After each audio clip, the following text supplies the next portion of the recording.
Muito bem, vamos para a Bíblia Sagrada. Quero te convidar para abrir comigo a Bíblia Sagrada.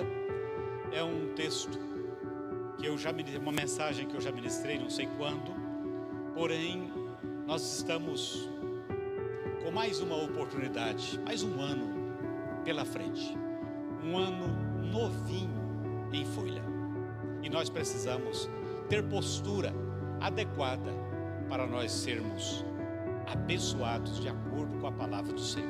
Então abra a sua Bíblia no livro do Gênesis, no capítulo 26, versículo 25. Apenas o versículo 25 do livro do Gênesis, capítulo 26. A palavra de Deus diz da seguinte forma: Isaque, pois, edificou ali um altar e invocou o nome do Senhor. Então armou ali a sua tenda e os seus servos cavaram um poço. Amém. Eu quero que você grave essas três palavras para nós pensarmos nelas: altar, tenda e poço. E eu quero falar sobre o tripé que mantém o cristão de acordo com a vontade do Senhor. O tripé que nos ajuda na nossa caminhada. Os irmãos já perceberam que eu gosto muito dos três patriarcas: Abraão, Isaque e Jacó. E o meu gosto, ele é simples. Deles nós recebemos por herança a nossa fé. Os rudimentos doutrinários vieram deles. Através deles Deus entregou promessas. Através deles Deus fez maravilhas. Através deles Deus estabeleceu um modelo de fé e de conduta. Portanto, nós sempre teremos que voltar lá nos patriarcas para tentar observar se os nossos fundamentos permanecem os mesmos. Isaque, ele foi um desses patriarcas que ele conservou aquilo que ele havia recebido do seu pai. Ele nasceu por volta de 2066 antes de Cristo. Viveu 180 anos. O seu nome significa ele ri. Ele ri. Isaque, tal qual Abraão, peregrinou por Canaã, andou por Canaã, e em Canaã, assim como o seu pai, ele deixou suas marcas, ele deixou modelo de culto que ele tinha copiado do seu pai, e ele deixou seus rastros de fé. É interessante nós pegarmos isto aí e pensarmos: o que dirão de nós se Jesus não voltar daqui a 50 anos? O que dirão de nós? O que falarão a respeito do nosso culto? Do culto que eu e você praticamos hoje, no século 21? Se Jesus não voltar daqui a 50 anos, o que dirão de nós? Porque é muito triste quando nós percorremos uma jornada e não deixamos alguma marca. Alguma marca tem que ficar. Alguém tem que se lembrar de nós. Melhor será se a lembrança for uma lembrança positiva, se a lembrança de nós for uma lembrança inspiradora. Porque nós lembramos de todos os tipos de pessoas, inclusive pessoas que tiveram comportamento que nós dizemos: esse comportamento é inadequado e eu jamais vou querer ter um comportamento igual. Mas nós temos, enquanto estamos vivos, a chance de nós deixarmos uma marca na vida dos nossos descendentes, na vida das pessoas com quem nós convivemos. E se nós estamos falando de Isaque 4.000 anos depois, é porque ele deixou essa marca. Se nós estamos falando de Abraão 4.000 e tantos anos depois, é porque eles deixaram essa marca. Agora, qual a estratégia que eles usaram? Qual o marketing que eles usaram para que a gente não se esquecesse deles? O que é que eles fizeram de tão extraordinário que a gente ainda se ocupa em falar deles nos dias de hoje, porque era para eles terem caído de moda? Mas aquele que serve a Deus e aquele que carrega as promessas de Deus, aqueles que têm uma mensagem genuinamente de acordo com a Bíblia Sagrada, não cai de moda. Pode ter 70 anos, pode ter 90 anos, mas se ele carrega os princípios da Bíblia Sagrada, os valores cristãos, a palavra dessa pessoa jamais cairá de moda, jamais. E nós estamos falando desse homem aqui. Só que ele teve 3 coisas que ele carregou, e essas coisas foram responsáveis pelo sucesso dele. Não que ele não tenha falhado em alguma coisa, mas essas coisas contribuíram e foram elas que deram sustentação para ele. Porque hoje nós temos uma série de ajudas, nós temos mentoria para tudo, nós temos coach que nos ajuda em tudo, para abrir os nossos olhos, para nos orientar. Mas naqueles dias não. E embora a gente tenha hoje homens e mulheres que estão aí nas mídias prontos para nos mentorear, nós vamos entender que muitos de nós temos, às vezes, abrido mão de uma mentoria infalível, que é a mentoria do Espírito Santo de Deus, que funciona 24 horas por dia, que o modelo é muito simples. Escuta, vai, entra para o seu quarto, dobra o seu joelho e fala com seu pai em secreto. Seu pai está te vendo sozinho lá e ele vai te direcionar, ele vai te falar. Quantos de nós temos chorado para o pai? Quantos de nós temos pedido mapa para o pai? Porque as ofertas muitas vezes são muitas e elas direcionam apenas para o atendimento do nosso próprio ego, para a satisfação dos nossos desejos enquanto humanos, enquanto que o direcionamento do Senhor transcende a essa nossa humanidade.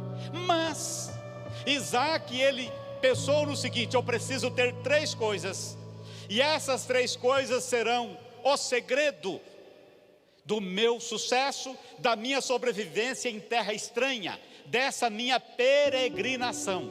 Eu preciso de 3 coisas. Eu preciso, primeiro, de um altar. Segundo, eu preciso de uma casa, de uma tenda. E em terceiro, eu preciso de um poço. Eu preciso disso. Sem isso, eu estou falido. E é interessante que quando nós falamos de altar, nós vamos ver que Isaac tinha intimidade com o altar. Isaac, ele foi gerado por meio do altar. Abraão, diz a palavra no livro do Gênesis capítulo 18, que ele estava em determinada hora do dia, tomando um vento fresco na porta da tenda, e diz a palavra que apareceram 3 anjos para ele. E ali desenrola-se uma conversa, e ali surge também uma proposta, uma oferta. Quando Abraão diz o seguinte: ó, não vão embora não, eu quero preparar para vocês um banquete. E o banquete naqueles dias, a refeição naqueles dias, tinha quase que a conotação de um altar, porque nas refeições haviam formação de pactos, renovação de aliança. Os banquetes naqueles dias, eles celebravam e eles confirmavam alianças. E naquele momento de banquete de Abraão com aqueles 3 anjos, Deus fez uma promessa para Abraão: o ano que vem eu volto e a sua mulher vai ter um filho. Então Isaac, ele nasce como resultado de uma conversa de altar. Ele sabia o quanto que o altar era imprescindível para ele. Mas por outro lado, Isaac também, ele teve a sua vida poupada no altar. Gênesis 22, do 9 ao 14, nós vamos ver o evento em que Isaac, ele é amarrado, ele é colocado sobre o altar, e no momento, na hora lugar em que ele seria sacrificado, uma voz brada do céu e diz: Abraão, não faça isso com seu filho. O altar de Isaac é o altar da superação. O local da sua morte tornou-se o local da sua segunda chance. É interessante que o altar de Isaac não lhe causou traumas. Eu, no lugar de Isaac, nunca mais queria saber de altar. Você está doido? Meu pai me colocou lá, meu pai era doido. Meu pai me deitou lá e ia me matar no lugar do cordeiro. Se Deus não tivesse dó de mim, eu teria morrido. Foi na hora H que Deus me livrou. Eu não quero nem pensar em altar. Mas Ele reservou nas suas memórias um significado, um sentido diferente para aquele evento. Aquele evento tornou-se um marco na sua vida, da sua intimidade com Deus, da sua confiança em Deus. Ele entendeu que aquele Deus do altar era o Deus que livrava, era o Deus que arrumava a solução. Naquele altar ele entendeu que aquele Deus era o Deus do escape. Ele percebeu isso, e ele reservou esse sentido na sua memória para aquele altar. Ele ressignificou o altar, para que aquilo não tornasse um impedimento de comunhão com Deus. E aí vem o seguinte: que tom que nós damos para os pseudos traumas da nossa vida? Qual é o tom que nós damos para os momentos mais traumáticos, mais dolorosos, mais sofridos da nossa vida? Cada um de nós tem. Cada um de nós passou por um momento que a gente pensou: se Deus não me livrar, eu morro. Cada um de nós pensou em algum momento: de que vale falar que serve a Deus, mas está passando por isso que eu estou passando? Que Deus é esse que quer me matar? Que Deus é esse? Nós carregamos resíduos das nossas provações, das nossas vivências. Esses resíduos nos acompanham e eles podem ter o sentido de autopiedade, de sofrimento, de vitimização, ou pode ter o sentido que Isaac deu. Porque o Isaac poderia passar o restante da vida olhando para o pai e dizendo: pai, como é que você ia ter coragem de fazer um negócio daquele comigo, pai? Isaac podia parar e falar assim, olhar para o pai dele: será que é só me matar mesmo? Será que esse homem é de confiança? Eu não saio sozinho com ele mais. Da última vez que eu subi um monte sozinho, ele tentou me matar. Eu sou vítima. Mas Isaac resolveu dar outro sentido. Porque altar é lugar de matança. Matança de quê, pastor? Houve um tempo que altar era lugar de matar animais, pássaros, e os altares idólatras, lugar de matar inclusive pessoas. Mas quando nós olhamos para a Bíblia, altar é lugar da matança do eu, daquilo que tenta ocupar o lugar de Deus na nossa vida, nos fazendo muito importantes, fazendo achar que nós somos a última bolacha do pacote, que nós somos o centro das atenções. E o que Deus deseja é que no nosso coração o nosso eu desapareça, que haja uma cadeira para Ele, um trono para Ele se assentar e reinar em nosso coração. Mas para que isso aconteça, nós precisamos nos deixar ser dominados. E às vezes nós chegamos na casa de Deus como uma fera. Nós chegamos na casa de Deus como um animal que nunca foi domesticado. Chegamos desse jeito, com todas as nossas razões afloradas, com todas as nossas razões prontas para serem colocadas em confronto com as razões dos outros. Deus quer tirar isso de nós. Deus quer colocar de nós um sentimento de servo, e servo não tem razão. Servo não tem razão. Quem tem razão é o Senhor. E esse é o grande desafio para mim e para você. Altar é lugar da matança da nossa vaidade. O que somos nós? O que somos, irmãos?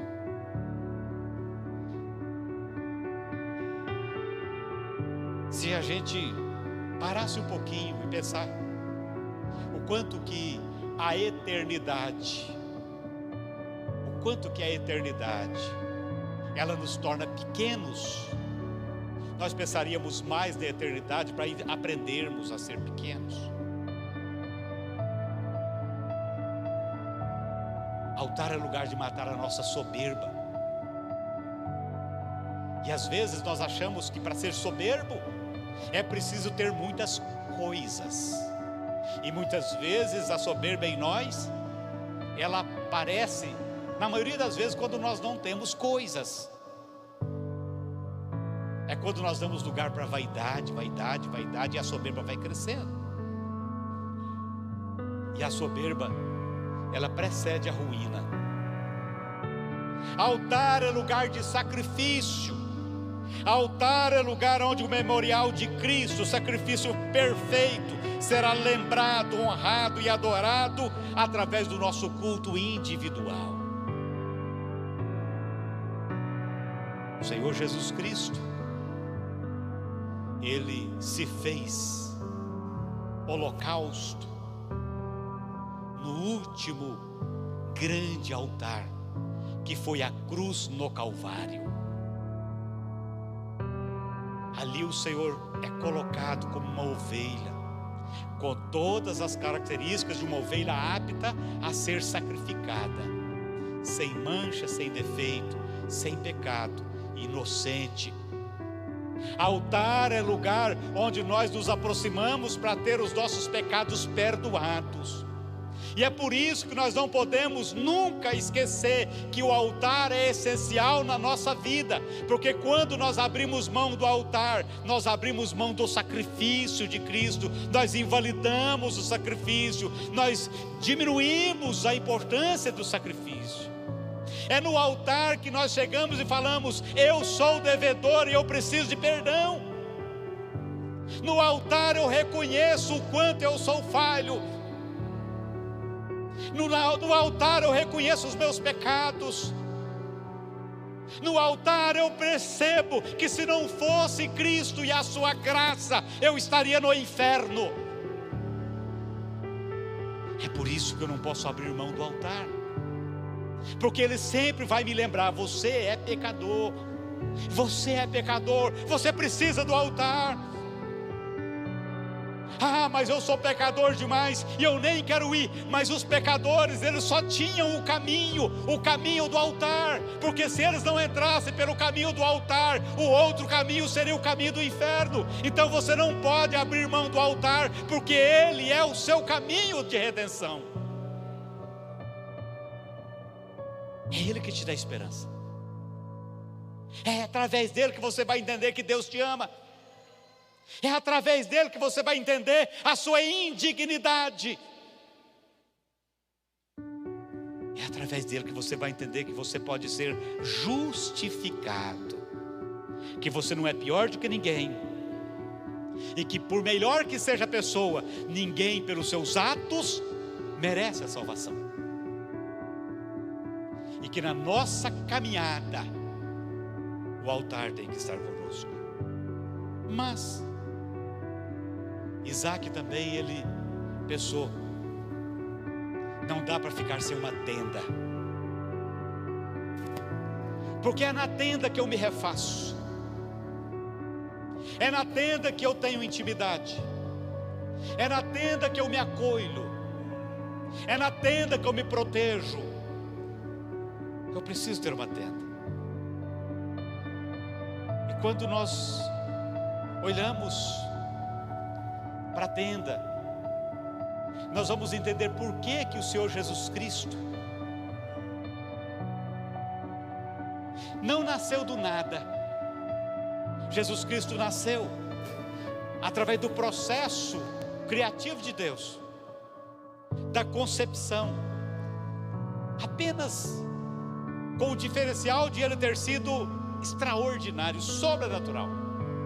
Mas ele foi gerado no ventre de uma mulher, embora concebido por obra do Espírito Santo, mas foi gerado no ventre da mulher e foi criado numa tenda, foi criado numa casa, foi criado num lar.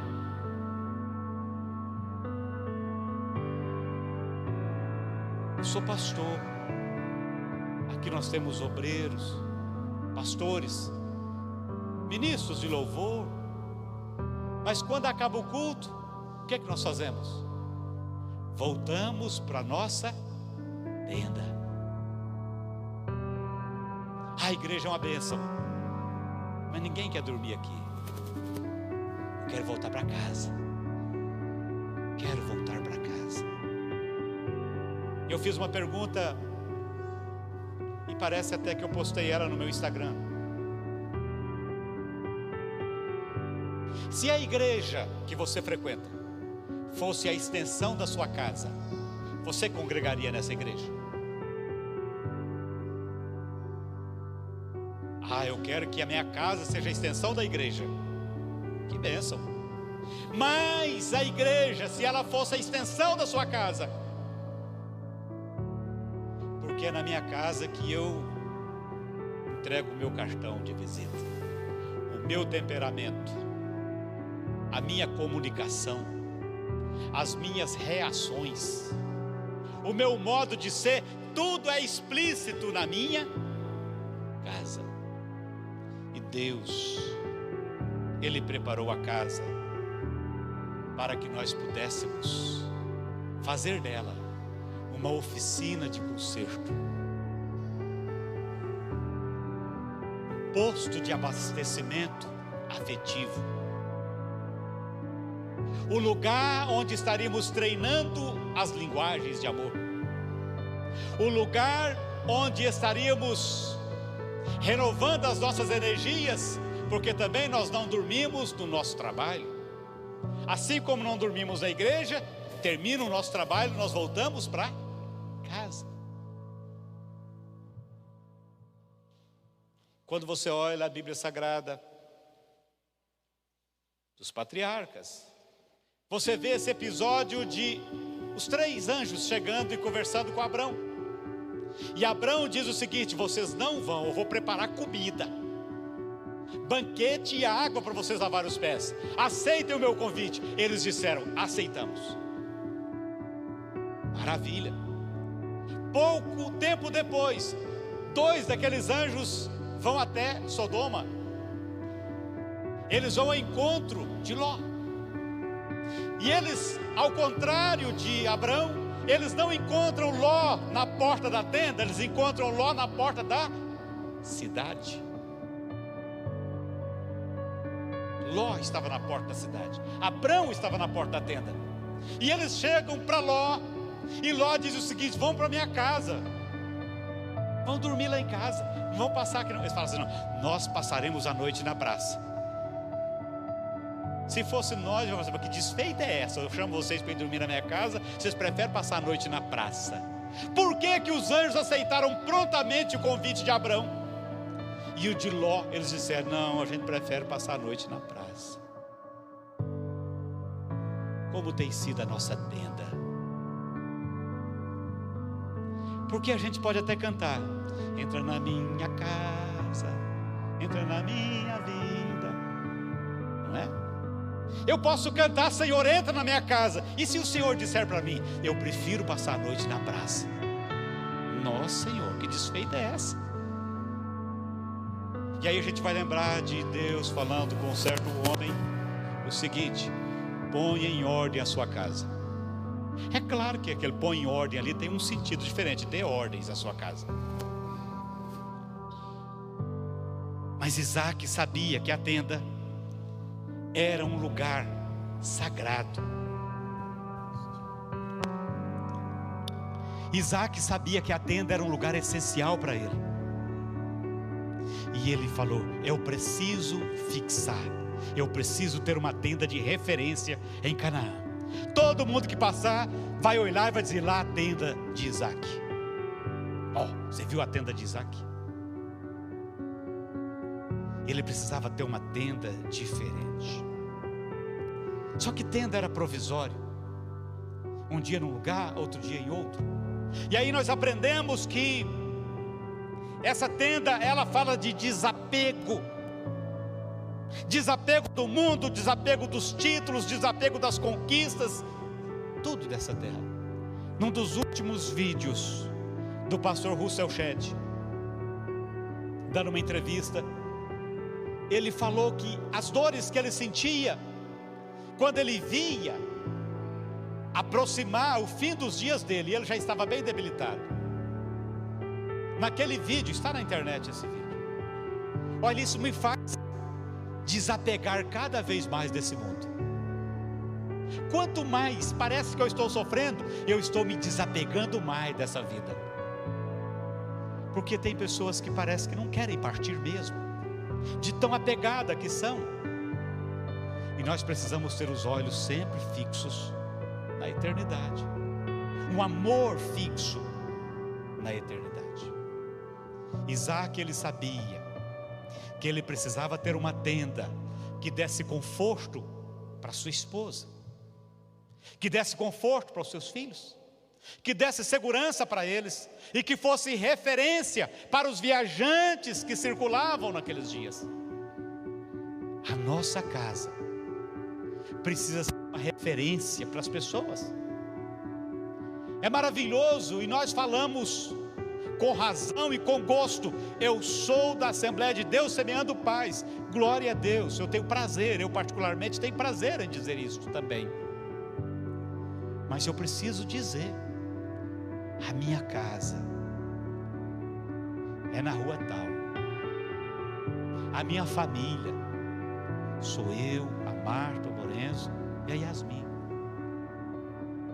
A minha casa é uma tenda que serve a Deus. A minha casa é um lugar que Deus tem prazer de habitar. E eu vou te dizer mais: e nem precisei convidar igual Ló convidou: vem para minha casa. Quando eu formei ela, eu já entreguei as chaves para o Senhor. Senhor, pode entrar.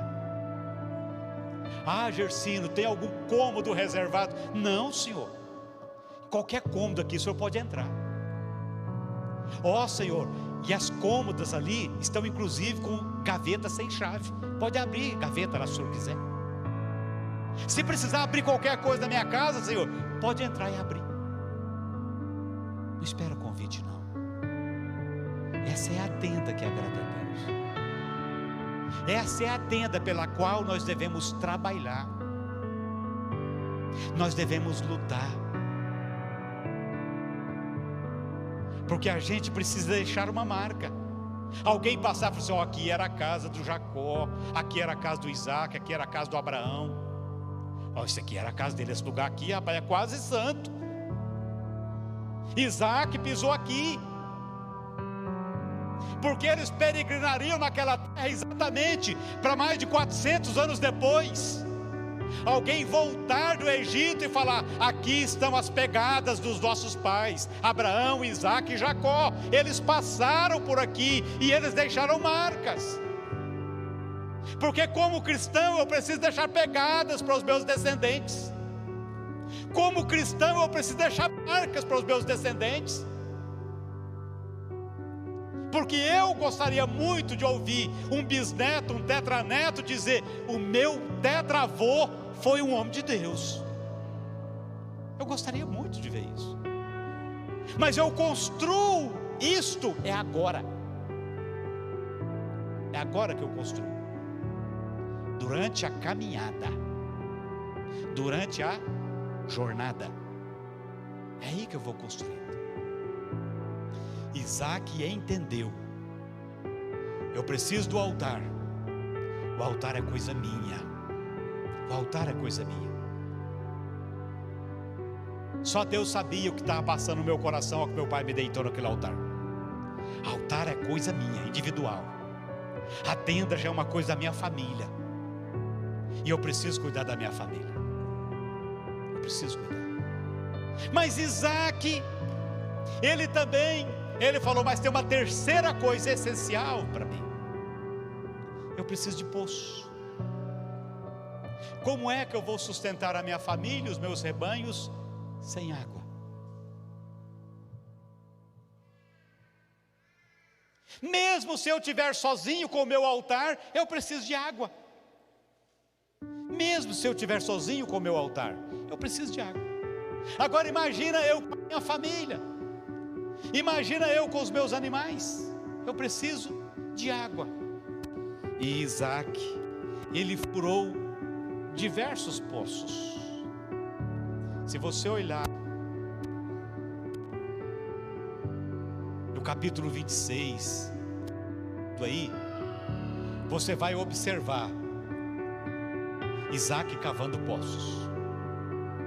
E sempre vai chegar alguém e vai dizer: eu acho água, é nossa. Sempre vai chegar alguém tentando entulhar os poços. Olha, eu vou te estagnar, eu vou fechar esse poço. E hoje nós temos muitas tentativas de pessoas que tentam entulhar os poços da nossa família. Esse entulhamento de poços se dá pelas ideologias, se dá pela escassez do devocional familiar, se dá pela ausência do comprometimento com o culto público, muitas vezes, de muitas pessoas.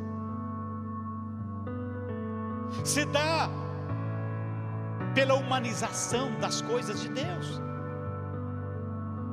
E nós que temos a mente de Cristo, nós precisamos fazer uma leitura,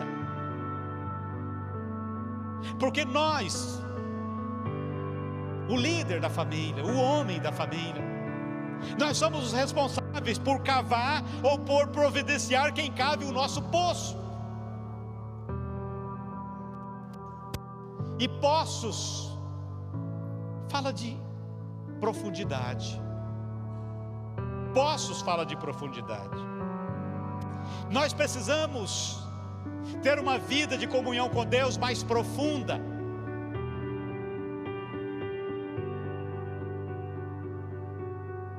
Nós precisamos buscar a Deus de forma mais madura a cada dia. A cada dia. Porque durante a peregrinação nós passamos por momentos de provações, por frustrações, por lutas, por dificuldades. Mas quando os nossos poços são profundos, nós sabemos que eles têm reserva de água.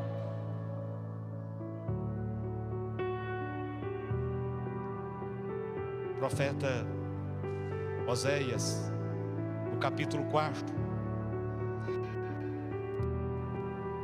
versículo 6, ele diz: meu povo foi destruído por falta de conhecimento. Uma vez que vocês rejeitaram o conhecimento, eu também os rejeito, ou os rejeito como meus sacerdotes. Uma vez que ignoram a lei de Deus, ou do seu Deus, eu também ignorarei os seus filhos. A vida cristã superficial não nos sustenta durante a nossa peregrinação. Vida cristã superficial nos faz desanimar quando aparecer as primeiras águas amargas do caminho. Vida cristã superficial faz com que a gente retroceda. Faz com que a gente desista da jornada. Cavar poço significa aprofundar no conhecimento de Deus. Cavar poço significa aprofundar na intimidade com Deus. Hoje nós tivemos uma aula sobre avivamento, que é o tema da nossa escola bíblica dominical. E dentre as formas de avivamento, além do avivamento pela palavra, estudo da palavra, nós aprendemos outras formas de avivamento. A vida devocional, a vida de oração, a vida de comunhão, ser cheio do Espírito Santo, a busca dos dons espirituais. Tudo isso faz com que o nosso poço seja mais profundo. Tudo isso faz com que o nosso poço não falhe na hora da escassez que os outros estejam passando. Nós não podemos nos contentar com o trivial. Precisamos buscar mais, desejar mais. Precisamos estar mais preparados cada dia. Hoje, nós sabemos que existe uma série de recursos que nos fazem ser preguiçosos. Preguiçosos. Quando eu aceitei Jesus, há 40 e poucos anos atrás, surgiu um primeiro recurso que diz que era a Bíblia do preguiçoso. Caixinha de promessa.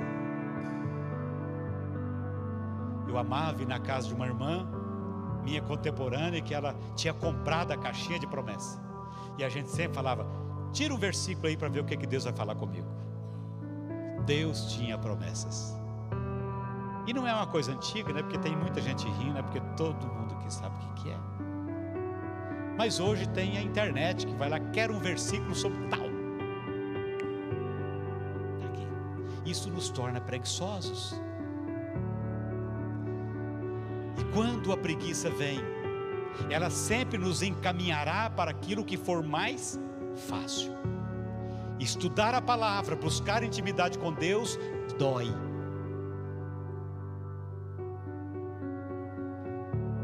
Dói. Exige de nós.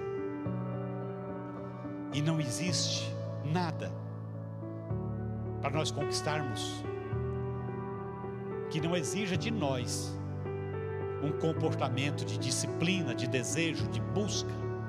Exige de nós. Estar na igreja nos cultos de terça-feira para aprender a palavra, exige de nós. Estar em oração na quinta-feira, buscando a presença de Deus, exige de nós. Estar na escola dominical com os nossos filhos, mesmo com o tempo chuvoso, exige de nós. Mas se o agricultor for esperar aparecer uma nuvem na frente do sol para ele lançar a semente, ele nunca vai colher. Com chuva ou com sol, ele precisa lançar a semente. Isaac entendeu. E Isaac, ele falou: não posso parar de cavar poços. E ele continuou cavando poços. Alguém falava: esse é meu, ele cavava outro. Ele cavava outro, ele cavava outro. E às vezes alguém vai dizer: essa bênção não é para você. Você vai, sai, deixa ele e vai cavar aquela mesma bênção em outro poço. E vai buscar, e não desanime, vai cavando. E há momentos que às vezes você tem que voltar nos poços antigos, como fez Isaac. Vamos desentulhar aqueles poços. Quantos sonhos estão entulhados na sua mente? Às vezes sonho que você sonhou há 10 anos atrás. Desentulha esse poço. Desentulha. Às vezes foram pessoas que entulharam, mas você é o responsável por desentulhar aquele poço. É você, é contigo. Isaac fez isso. Não desista de continuar cavando. E eu quero terminar a minha palavra achando esse questionamento para você: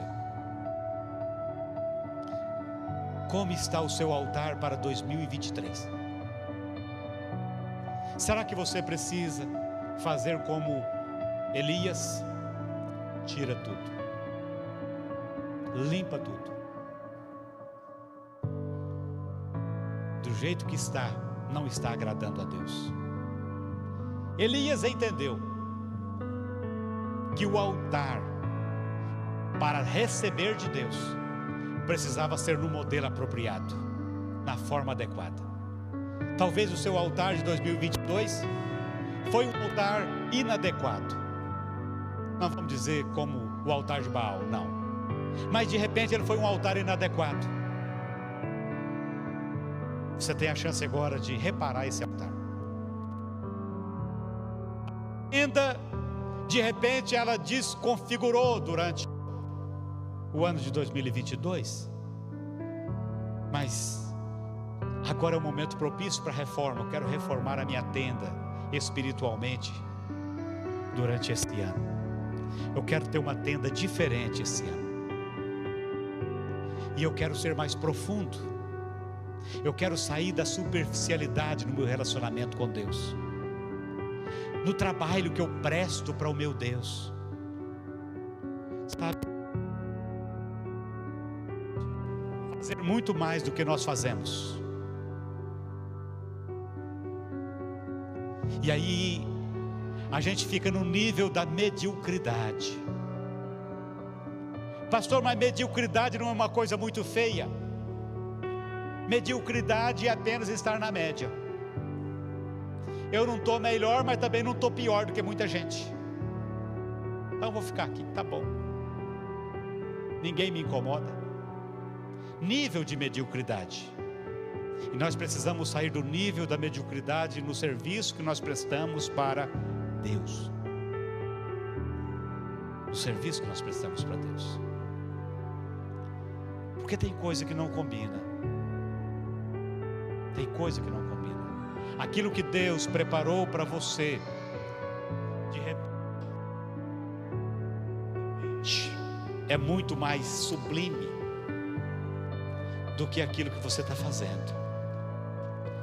O princípio que Deus colocou no seu coração e na sua mente é para você produzir algo muito mais refinado do que aquilo que você apresenta. Sabe quando a gente cria uma expectativa num artista e fala assim: eu quero que você produza isso, e aí na nossa mente vem algo maravilhoso, e ele entrega um rascunho bem chechelento. Aí a gente fala: não combina. O potencial dele é para fazer uma coisa muito maior do que essa. E é isso que Deus está falando comigo: Gersino, você pode fazer coisa muito melhor do que você está fazendo.